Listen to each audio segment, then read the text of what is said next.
Hi, and welcome to the latest WWU TV News Bulletin. Here's a quick roundup of what happened at the recent Colleague Roadshow at our Colwyn Bay depot. Steve Edwards, Director of Regulation and Commercial, started proceedings by sharing our Q2 business performance. July 31st is when we actually provide all our regulatory returns for the year just past, which was April to March.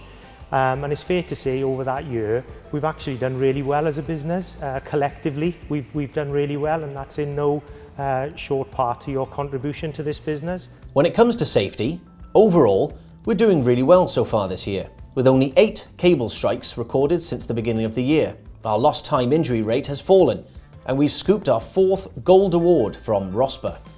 As for our mains replacement programme, we're on target. And when it comes to responding to escapes within 1 hour, we are also performing well. Steve talked about the fact that our contribution to people's gas bills is coming down, and our contribution to the local economy is something to be proud of. So overall, as you can see there, some fantastic performance on our safety.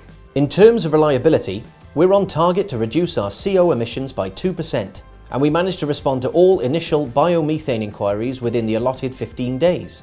As for the future, along with our silver accreditation from Investors in People, we've appointed 23 apprentices, moved into our new depot in Wrexham, launched a new carers policy, and held our set of development days. Coming up later this year, we have the Celebrating Excellence Awards to look forward to on the 30th of September. We also need to provide Ofgem with a first draft response as part of their consultation on the next price control review. The long-awaited trip to Hong Kong takes place in November. As well as the International Family Day, the exec will present our 2018 business plan to CKI. It was then over to Andrew Hopkins, our Director of Operations, to talk about Investors in People.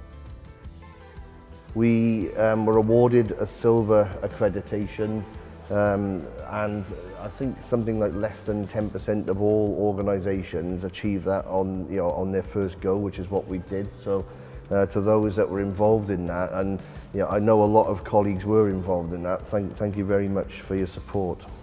Following our engagement survey, colleague interviews and analysis of our internal documentation, IIP awarded us a silver accreditation.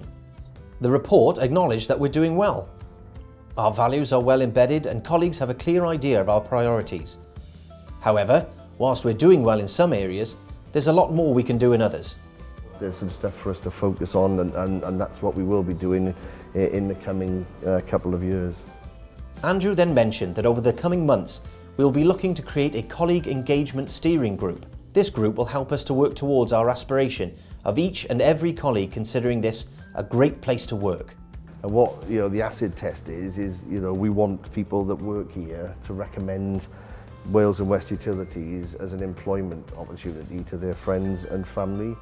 To finish, Andrew talked about our Celebrating Silver campaign, designed to celebrate our silver accreditation and mark the start of our IIP journey.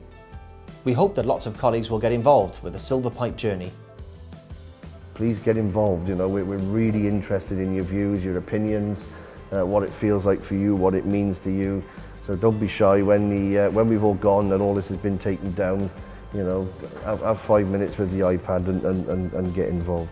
Last but not least, Director of Business Services Mark Oliver took to the stage with his customer experience update.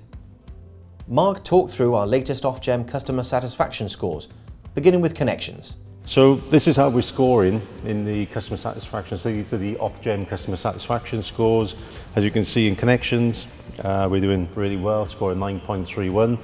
But unfortunately, our sort of Celtic friends up in Scotland are beating us. How the heck are they scoring 9.57? I really don't know. That's fantastic.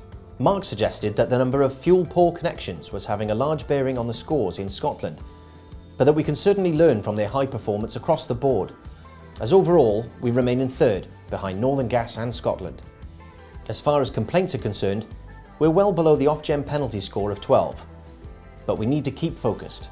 So we really need to make sure that we are closing out complaints. Well, stop them happening in the first place. That's got to be our top priority.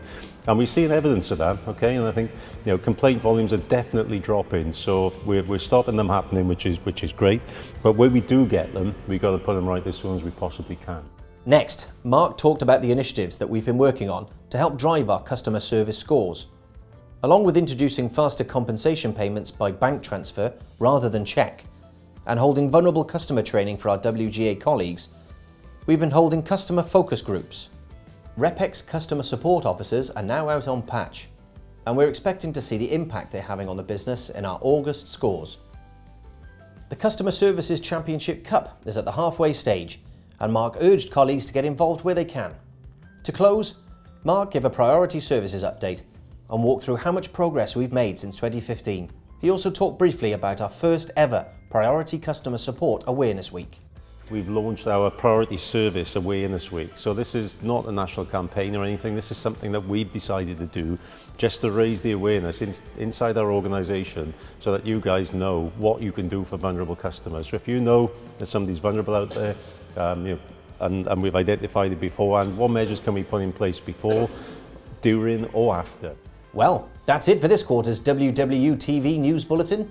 See you next time. So this is my first roadshow. I've never actually been to any of them before, but it's nice to talk to people, interact with new people that I work with on a daily occasion but might not talk to every day.